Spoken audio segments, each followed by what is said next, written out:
อนเทปนี้มันแน่นอนแต่ว่าตอนนี้นุ่นนี่ก็อยากรู้ว่าถ้าเจ้ามากินอย่างนี้เดี๋ยวเราต้องใส่ก่อนและตอนนี้เราก็มาอยู่ที่หน้า Hello Kitty เนาะเดี๋ยวเขาเข้าไปเบิ่งว่าอยู่ข้างในนี้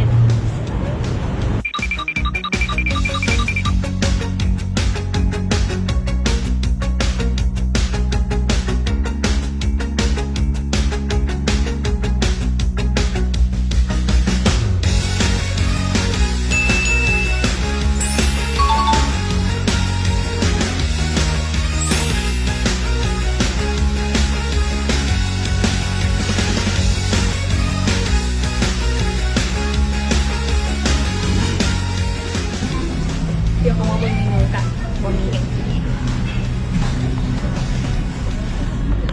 อุ้ยอันนี้ก็น่ากินโดนัทว้าวอุ้ยมีมันฝรั่ง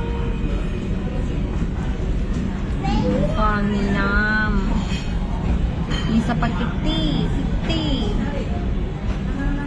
เขาซิมาเบิ่งเขาซิปิญญา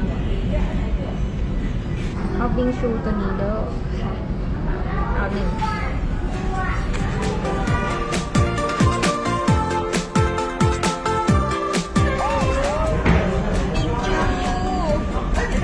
คิตตี้เลยเวลาเดี๋ยวราดน้ำเลยราดเลยเนาะ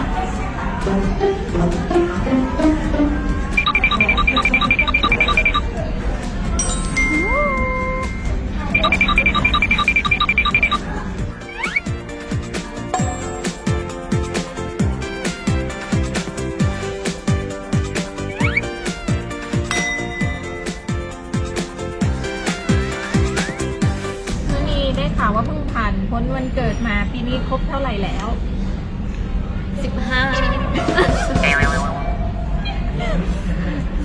ปีบอลลูนจัดอะไรไปบ้างไงเห็นได้ข่าวว่ามีทำบุญเลี้ยงพระไม่ใช่เหรอแม่นพูดดิวันเกิดแล้วก็เลยทำบุญเลี้ยงพระอยู่บ้านอยู่ห้านเลยเพราะว่าอยู่ห้านเปิดกับห้านลายพานเนี่ยร้านอะไรนะห้านเปิดแซ่บลอยปลายลายพานจ้า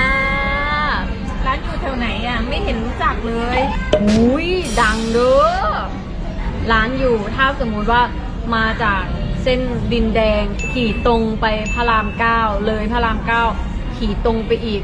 ขึ้นสะพานศรีนครินทร์มุ่งหน้าไปสุวรรณภูมิ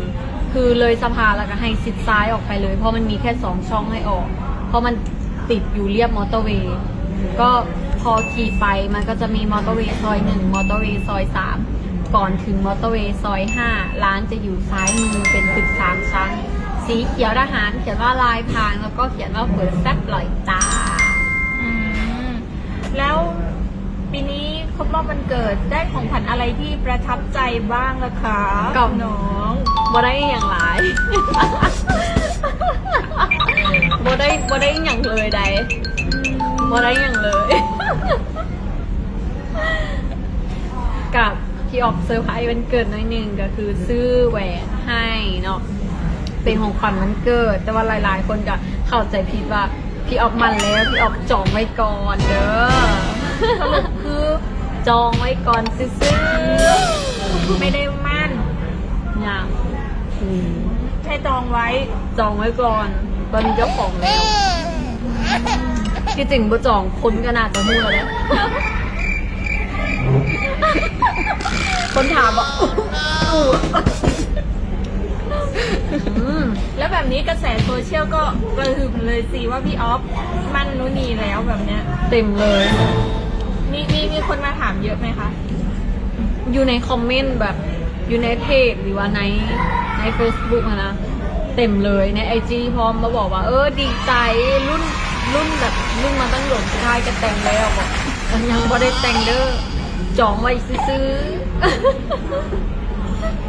แล้ววันนี้มาทำอะไรที่นี่อะคะวันนี้มา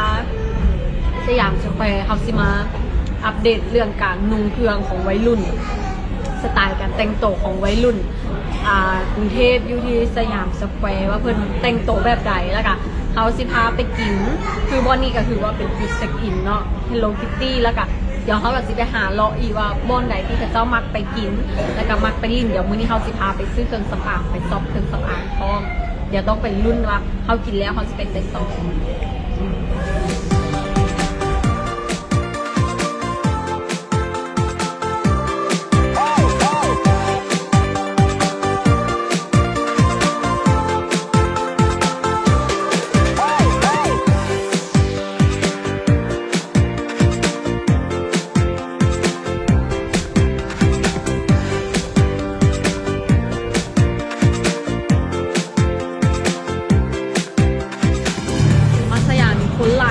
วัยรุ่นหลายเนาะโดยเฉพาะนุ่งนักเรียนแล้วก็พี่น้องประเทศจีนเดี๋ยวเขามาเบิ่งว่าวัยรุ่นเนี่ยจะแต่งตัวแบบไหนไปเบิ่งกันเลย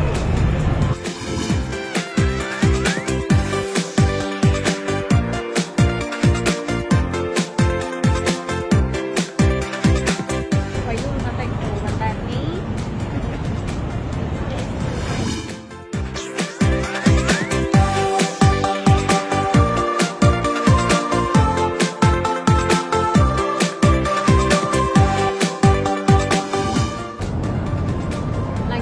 ไปกินอย่างหลายๆอย่างมาตอนนี้หน้าก็เริ่มเปิดลิปก็เริ่มหมดอีฟแอนบอยเดี๋ยวเขาเข้าไปเบิ่งว่าไปซื้อลิปสติกไปช้อปปิ้งกันเลย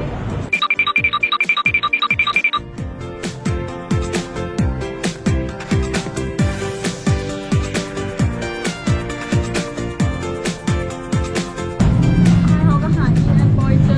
เดี๋ยวเขาเข้าไปเลือกลิปสติกกันนะ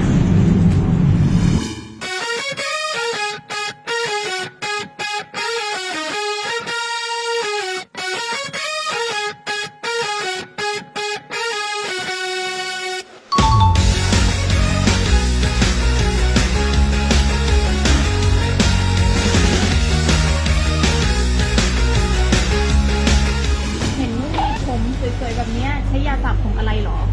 อ๋อ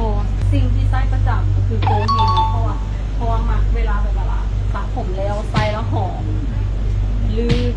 เฮ็ดทรงผมก็ง่ายเรียบอ้อมเจอแล้วนี่เลยโกเฮนี่ใช้ประจำตัวนี้เพราะว่านุ่นนี่เป็นคนที่แบบเฮ็ดผมดูผมกระสิขาดกระสิลนตัวนี้เอาอยู่แน่นอนผมแห้งเสียขึ้นนุ่นนี่วะเบิดปัญหาแน่นอนเราจะเอาตัวนี้ไปที่เพื่อไปบำรุงเส้นผมเนาะตัวนี้มันจะมีแบบด้านข้างคือตัวนี้เนาะมันจะเป็นแบบสาลายตัวนี้น่ะเหมาะสำหรับแบบว่าคือเขาซาผมแล้วใหม่ๆเขาก็ใส่ตัวนี้ได้เลยเนาะมันจะให้ผมเขาแบบนุ่มลื่นและกันที่สำคัญหอมขนาดเลยมาเดี๋ยวเอาตัวนี้ไปใส่ก่อนโอเคถ้าเป็นใครที่แบบว่าอยากหายผมแห้งหรือว่าผมขาดผมหล่นมีแนะนำเลยโกเฮเนาะลองไปใส่ดูเด้อหลังจากที่เขาไปสยามสแควร์วันมาแล้วมันเป็นการฟุตบอลแบบยากละอันนี้ต้องคัด1 2 3 บาทจึงสิได้เขาก็ไปเบิงวัยรุ่นเนาะที่เพิ่นไปเที่ยวอยู่สยามสแควร์วันว่าแต่งโตแบบใดแล้วเขาก็มีการไปกินบิงชูเนาะบิงชูแบบของคิตตี้ Hello Kitty หลังจากนั้นพอดีไปซื้อโกแฮมาเลยเนาะนี่มื้อนี้เขาซื้อมา3อันเลยบอกว่าสิเป็นเซรั่มเนาะเป็นแบบบำรุงนี่ตัวนี้3อันมีสีฟ้านำสีฟ้าหนึ่งของโกแฮนี่แต่ว่าอันกามันบังนี่หลายๆคนก็คือซิฮู้เลยแหละเนาะผลิตภัณฑ์นี้แบบว่าค่อนข้างโด่งดังหลายนี่แล้วก็ตัวนี้เป็นเซรั่มแล้วก็อีกอันนึงตัวนี้เป็นสีเขียวนี่ตัวนี้ใช้ประจำเลยใช้มาหลายปีแล้วตัวนี้นะแต่ว่าตัวนี้มาใหม่เนาะก็สิได้เอาไปทดลองใช้เนาะตัวนี้มันเป็นเซรั่มเนาะตัวนี้เป็นเซรั่มโกแฮนิโอเซรั่มนี่ตัวนี้มันเป็นเซรั่มสำหรับแบบว่าคือแบบผมเป็นไผ่ที่แบบลนลายนะตัวนี้มันก็สิแบบไปสร้างเส้นผมใหม่มันโบเห็นหน้าเนาะเขาก็สิปรับแบบอินดี้เลยมันก็สิก้องขาวดำหน้าขาวหน้าดำแล้วก็โดยเฉพาะ อ๋อผมยาวอันนี้มันเล็งผมยาวเนาะเล็งผมยาวได้3เท่าพร้อมแล้วกันยังมีส่วนประกอบของสมุนไพรนานาชนิดว้าวที่ยังทำให้เส้นผมมีน้ำหนักโอ้นี่มีน้ำหนักเลยนี่เห็นบ่ตัวนี้ไซส์จังไดซีดเข้าปากแล้วกินน้ำลง อันนี้โบแมนเนาะอันนี้เว้าหยอกซื่อเด้อตัวนี้ซีดเซรั่มตัวนี้เนาะใส่หนังหัวใส่หนังผมเขาเพราะว่ามันอาจจะเข้าไปทางหากผมเขามันจึงเป็นเล็งให้ผมเขายาวตัวนี้บ่ต้องล้างออกเด้อตัวนี้เศร้าแรงได้เลยบ่ต้องล้างออกส่วนตัวนี้เนาะโกแฮสีเขียวตัวนี้มันซอยอย่างแน่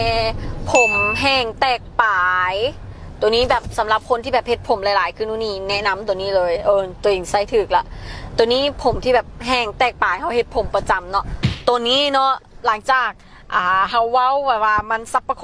คุณมันเล็กๆน้อยๆแล้วเนาะบัดนี้เฮาสิมาเบิ่งวิธีการใส่ตัวนี้หั่นนะบ่ต้องบอกกับฮู้เพราะว่าใส่ประจำเนาะบ่ต้องอ่านเลยตัวนี้ก็คือว่าเฮาสระผมแล้วก็เซ็ตมัดๆโอ้ย เฮียหลังจากที่เขาสระผมเสร็จมันๆเนาะตัวนี้เขาก็สามารถบีบโกแฮได้เลยเนาะบีบจุ๊บแล้วเขาก็บีบลงมือแล้วก็ลูบๆเขาก็ใส่ผมตัวนี้เนาะมันซีในผมแบบนุ่มเนียนนุ่มหอมพร้อมแล้วก็อีกอันนึงตัวนี้เนาะเป็นครีมน้ำนมสูตรพิเศษบำรุงเส้นผมเป็นนวัตกรรมใหม่โดดเด่น5คุณสมบัติพิเศษที่ช่วยให้เส้นผมนุ่มสลวยแบบนุ่มสลวยแบบเงางามเนาะลืมคำว่าผมแห้งเสียแตกปลายไปได้เลยตัวนี้สำหรับคนที่ว่าย้อมผมย้อมสีผมหรือว่ายืดผมถาวรดัดผมบอกง่ายๆว่าตัวนี้เป็นครีมนวดเลยเนาะบอกว่าเขาซีเฮ็ดสีผมเขาซียืดผมรีดผมร้อนผมล้มอย่างเขาซาผมแล้วเป็นเอาตัวนี้ผสมได้เลยคือแบบมันเซียนให้ผมเขาโบเสียบางคนเวลาเฮ็ดผมมาแล้วผมอาจจะแห้งเนาะแต่ว่าถ้าใส่ตัวนี้ไปเนาะมันเสียให้ผมเนีย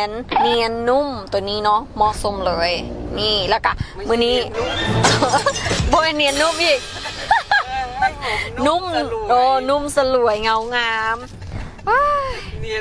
นนุ่มนี่มือนี้นู่นนี่มาทดลองไส้ก็คือมีตัวสีฟ้าซื้อมากับตัวนี้ตัวเซรั่มเนาะแล้วก็ตัวนี้เป็นตัวไส้ประจำเลยนี่3อันแต่ว่าปกตินะเขาจะซื้ออยู่ตามห้างค้าธรรมดาได้แต่โบฮู้ว่ามียูอีทแอนด์บอยก็มีเพราะว่าวัดสันอีทแอนด์บอยวัดสันก็มีแล้วก็ห้างค้าทั่วไปเนาะมีหมดเพราะว่าแบรนด์นี้เพิ่นดังอยู่แล้วถ้าอยู่ลาวมีซูเปอร์มาร์เก็ตของสกายคำเป็นไผ่ไปแล้วอยากได้ทั่วไปเลยแล้วก็มีทุกห้างค้าเลยโกแฮแมนโกแฮมีทุกห้างเขาจึงบอกว่าเขาซื้อห้างปกติก็มีแต่โบได้คิดว่ายูอีทแอนด์บอยก็มีเพราะว่าคันมีเขาเป็นคนมักมาซื้อเครื่องสำอางเขาก็อาจจะมาซื้อโกแฮไปพร้อมเลยจังโบเสียเวลาโอเคเอาเป็นว่าเดี๋ยวตอนนี้เขาสิไปเดี๋ยวมื้อหน้ามาเจอกันใหม่เด้อเทปหน้ามาเจอกันว่าเฮาสิพาไปลิ้นไปกินไปเที่ยวอยู่ไสเนาะกับรายการลาวไฟล์เดี๋ยวมื้อนี้นู่นนี่ต้องกล่าวคำว่าบายบายไปกันเด้อ